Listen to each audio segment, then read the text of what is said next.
as you will see, statistic, most of the questions are very identical, right? Most of the questions are pretty much identical. The only thing is they give you different information behind the problem, right? So this one here, they say that again, let X represent the number of occupants in a random choosing car on a certain stretch of a highway during the morning commute hour. A survey of cars showed that the probability distribution of X is as following. So again, the X here is just the number of people driving inside the car, right? We have one driver, or we have one driver and a passenger, one driver and two passenger, one driver and three, and one driver and four passenger. We're meaning that, again, the X here is the number of people inside the car, right? And the probability that they found, and again, they don't tell you how many cars they survey or they ask, but again, they just based on the number, the probability of one driver, just one person in the car is 0.7 or 70%. And again, 15%, 10%, 3%, and 2%. And like before, if you add all the probability up, it should be equal to 100% or 1, right? So looking at this thing here, that's the general information, right? Those are pretty much, this is the information they give us, which is, this is your probability distribution, which is again, probability distribution just basically tell you that the probability distribute to each of your data, or in terms of this, the number, right? So looking at this thing here for A, they ask you find the probability of 2. Meaning again, if I randomly select, what is the probability, what are the chances that I have 2 people inside a given car, right? Which is again, looking at this thing here, probability of 2 people in a car is 0.15 or 15%. And again, if you hear me say the percentage a lot, because sometimes on your homework, they give you the percentage and you have to convert to decimal in order for you to work, calculate, okay? If they give you percentage, later on you will see chapter 6, 7, they sometimes give you the percentage you have to convert to decimal, which is the probability. So again, this is, again, all you do is you take this number, which is, everybody see the probability of 2 is 0.15, right? And now, if you look at this thing here, which is, again, if you look at the second one, they ask you for more than, right? More than, which is, again, how can we find more than, which is, again, more than tell us that if we have more than, give me one second, more than 3, right? More than 3 doesn't mean include 3. Again, more than 3 is basically, as you can see, more than 3 is the 4 people and the 5 people, right? Again, more than 3 is this item here, which is, again, I have 4 is more than 3 and 5 is more than 3. Reminder, more than 3 doesn't include 3, right? So again, looking at this thing here, more than 3, we have to take the 4, the probability of the 4 people, and the probability of the 5 people, we add up to give us 0.05 or 5%, okay? So again, find the probability for this type of problem is easy, right? So find the probability that the car have only one occupant, right? Which is, again, one occupant is easy, which is, again, pretty much the same. It's just they ask you differently in terms that one occupant is here, which is, again, the probability of one occupant is 0.7 or 70%, right? This one here, they don't ask you for at least one, because again, the car cannot be drive on a highway if they have no one in the car, right? So again, for this particular problem, they might ask you for at least 2. And again, at least 2 is basically 2 or more, right? So again, for at least 2, you just, the at least 1, we're using the 1 minus none, but everything, at least something else, you just take that number and above, right? Or you subtract whatever not in that situation, okay? So again, what about this thing here? Find the probability the car have fewer than 4 occupants, right? And again, fewer than, which is, again, fewer than, we know that fewer than, which is, again, this item of people is fewer than 4, right? It's not include 4, fewer than 4, meaning less than 4, which is this thing here. Or you can just take 1 minus this item here, which is, if you remember in chapter 3, the ending of chapter 3, the complement of more than 3 is fewer than 4, or the complement of fewer than 4 is more than 3. You know, if you remember back then, and that's where they want you to illustrate or to see the complement, right? If you can see 1 minus this, 1 minus 0.05 is 0.95, which is number 3, not number 3, number B, port B and port D, they are the complement of each other. Okay, just connect back to the complement. But now let's take a look at, again, hopefully you guys don't have question with A, B, C, and D, because basically we just look at our table and extract out the information that they ask us, right? So again, this information that we extract out is, again, based on what the description they ask us, and that's the information we extract out from the table. Okay, so first of all, before we move on to the mean and the standard deviation question with A through D. No, this is, I just get confused after these, the top 3. Those are the simple ones, then I get lost. All right, so let's take a look at E, right? Let's take a look at E. Fewer than 4, I think you mean you got fewer than 4 too, right? Fewer than 4, just the 3 people, the 2 people, and the 1. You just add those together. So yeah. Let's take a look at E, which is compute the mean, right? So yesterday at the end of class, we did that big, massive table, right? The mean is basically tell you that take the data, time its probability, and then take the data, time the probability, and then whatever that result is, you add all of the results together, that will be your mean. But instead of doing that, this is what we have was, instead of doing that, let me share you my screen, the other screen. So instead of doing this, give me 1 second. Instead of doing this, I mentioned to you guys is,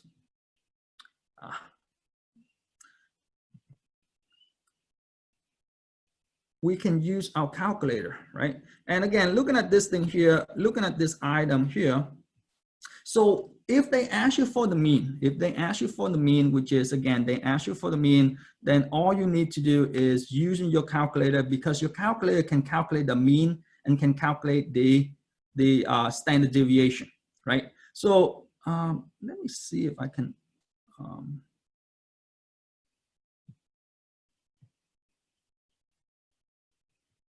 no, I cannot. So this is what you need to do is to find the mean. To find the mean, you need to use your calculator and type in, again, use your calculator. And again, we need to press stat, edit your L1 and L2, which is your L1 will always be your data. Your L1 is the data, which is your X value, right? In this case, I have the number 1, number 2, number 3, number 4, number 5 as my occupant, which is, again, that's your L1, and your probability will be your L2. Okay, so first of all, let's take a look at this thing here, which is if I type in L1, if I type in my L1 here,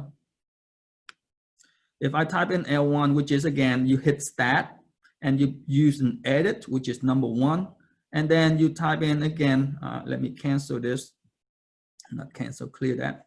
So again, I type in my L1, which is 1, 2, 3, 4, and 5. So make sure you have 5 data, which is your L1, you have 1, 2, 3, 4, 5. You, at number 5, you have to press enter. And again, now you type in the corresponding percentage or decimal or probability, which is 0.7, 0, 0.15, 0.10, 0.03, and 0.02. So again, make sure you have, again, you have 5 data on L1, you have 5 data in L2, or your corresponding percentage or decimal probability is have the 5 item. Make sure at the last item, you still have to press enter so that they can recognize or they can adjust it in. So again, last time, some of you guys say that your TI-84 does not have the prompt, the window prompt. So if you don't have the window prompt, just like the 83, you have to manually type in your item, which is again, after you type in your data, you hit stat again, and you scroll over to calculation, which is CALC, and then we choose number 1 or 1 var stat, which is you press enter. So if you have your screen like this, whoever calculator, if you have your screen like this, meaning you have to manually type in the information to tell the calculator to do it for you. If you just press enter here, then the calculator just using L1 as their main item. They don't use an L2 as the second item, okay? So again, if you have the 84, if you have an 84 prompt, window prompt, then you just put in the list, you put L1, in the frequency list, you put L2, and then you calculate. So now if you have this screen, in order to type L1, you have to type second, number 1, which is you have type L1, which is anything like I mentioned yesterday, anything in yellow. In order to use it, you have to hit second first. And now you have the comma, which is on top of number 7, there's a comma, and then you type in second, number 2 to give you L2. So basically, again, this is, you tell the calculator, I have my information in L1 and L2, calculate the variance of 1 var stat for me. Okay, so looking at this thing here, once you have this thing, you just press enter, and everything that you need is in this screen, ladies and gentlemen. So the two things that you need here is basically, again, the X bar is your mean. So again, yesterday we did in terms of the big chart, we take the X times the P of X and then add them up, which is, again, everybody see that the sum of X, they tell you right here, the sum of X, that's what you do, is 1.252. And again, this two number most likely will always be the same because the sum of X is the mean. Okay, so again, this is what we have is 1.52, and if you use the formula, you will use in this thing, number minus the mean square. But again, don't worry about that. Don't worry about anything with this screen. The only thing you need to worry is the mean is 1.25, which is, as you can see, 1.25. That's where I have here. And the standard deviation, which is, again, they only give you population standard deviation because they assume that all of your item is population item here, which is, again, this is your standard deviation, which is 0.9325. And that is our answer here, 0.9325, okay? And I mentioned to you guys the output, the calculator output, they do not give you the variance. And this problem, they don't ask you for variance, but if you run across some problem or some question that they ask you for the variance, most likely they don't, but if they do ask you, challenge you and ask you for the variance, reminder, you have to press in 0.93252345. Again, at least give them 6 or 7 decimal places first. Don't just using just the 4 decimal place. And then once you have this thing here, you can press the square, which is this X to the second. Or if you use the caret sign, it's the same. Caret 2 is the same. So pretty much reminder, if you, wait a minute.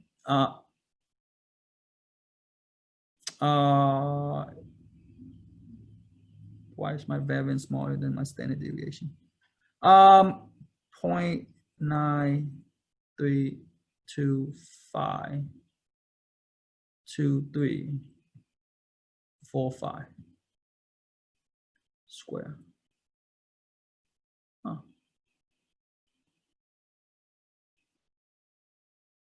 Maybe because it's in decimal. But again, if you take your standard deviation and you square, you will get your variance.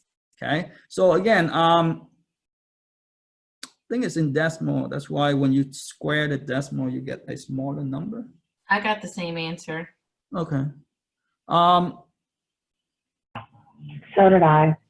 Okay. They want you to put the when I do it, they want you to put all the numbers in. Yeah, I mean, they will tell you how many decimal place they want it to be. So again, you want to use that many decimal place. But again, the bottom, the last two won't change it that much. I mean, because most of the time they will ask you 4 decimal place. But again, don't worry about this. But go back to this item here. Go back to this item. Go back to this particular problem. Everybody see that. Again, the mean, the standard deviation, all given to us from the calculator, right? So again, like I mentioned yesterday, the only reason I show you that massive chart is if you were to do it by hand, right? If you were to do it by hand, you want to create a chart to make it easy on your part. But if you have a calculator, which most of you, or hopefully all of you, have a calculator, because the next chapter we will use a lot of calculator. So all of you probably should have a calculator. Now your calculator can give you your output for you, which is you don't have to do that massive chart or table that we did yesterday. Okay, so again, question with E, how do I find the mean now, or how to find the standard deviation for F? Can you put up the answer for G again? For G, well, let's take a look at this. To save energy, the goal to have the mean number of at least 2. Had this goal been met? So is this goal met if we want to have at least 2 people in the call? No. No, right? Because the mean that we found, looking at this data, looking at this information, the mean that we found is only 1.5, right? It's only 1.5, meaning again, no, I know there's no 1.5 of a person in the call, but again, this thing basically is 1 and 2. It's between 1 people and 2 people. But again, we at least 2 people, meaning 2 or more, right? We want to have 2 or more. And because we don't have all the time 2 or more, that's why the goal is not found, right? And that's why, you know, they create that HOV lane, right? That you have to have at least 2 people in order for you to try the HOV, right? So that's the goal here is they go and survey the row, and they found this information. And they say, okay, if we want to save, you know, energy, we want to save gas, we want to have less pollution, we want to have 2 people per call, right? And that would cut the cost down, right, of all of those stuff. And then, you know, we say that, oh, we find a mean roughly between 1 and 2, not really. If it's more than 2, if the mean is more than 2, then we say yes. Based on the information here, we achieve our goal, right? Because we have more than 2 on average. We have more than 2 people on the row, right? But now on average, it's only 1.5, meaning between 1 and 2 people, right? We don't have 1.5 of a person, but you know, 1.5 is basically in application wise is between 1 and 2 people. Okay, so that's what this is. So again, question here, which is again probably whoever puzzling yesterday about the mean and the standard deviation, hopefully today with the calculator, with the step here, which is again, press stat, enter L1 and L2, which is L1, L2, and then press stat again, 1 for stat. And then again, if you have to manually type in, you have to type in 1 for stat, L1, comma, L2, and then press enter. Your result will come out, which is the mean, which is again, on your output, the mean is X bar, is the same as the mu, and again, your standard deviation on your calculator is this. Okay, so again, question with this item here. Question with this example. All right, if you don't have question, now they changing a script a little bit. Instead of actually find the mean, instead of actually find the standard deviation, they changing a script a little bit in terms that they don't actually find the mean, but reminder, right? Reminder, the question here, forget about the story, right? Forget about the background. You go straight and ask yourself, what are they asking me? Well, they ask me, what is the expected value of your profit, right? It is an expected gain or expected loss. So now looking at this thing here, reminder that expected value, yesterday we mentioned the mean is the same as expected value, right? So again, basically to find the expected value is basically to find the mean, which is on the previous problem, this problem here, how did we find the mean? Well, to find the mean, all we did was we using our calculator, we input in L1 and L2, and the mean will give us, right? That's the calculator will give us the mean, not the mean give us, right? So again, looking at this thing here, so in that way, with that, we can use the same idea, or we can do the same thing, which is we can say, well, I can use my calculator, find the mean, and whatever that mean is, that is my expected value. And that's the connection you want to connect with. Even if they change in the script and they ask you what the expected value is, the same as what is the mean, okay? So looking at this thing here, in order for you to find the expected value, this is the two things that you need, which is, again, remember, we need two items in order for us to type in our calculator, right? We need the X and we need the P of X, right? Which is, we need the amount and we need the probability. Most of the time, the expected value will deal with the money expect, will deal with the money in terms of that. So the amount of money that we need to invest, or we need to put in, or we need to put out. So looking at this thing here, this is very easy. There's only two numbers that they give us, which is, again, the amount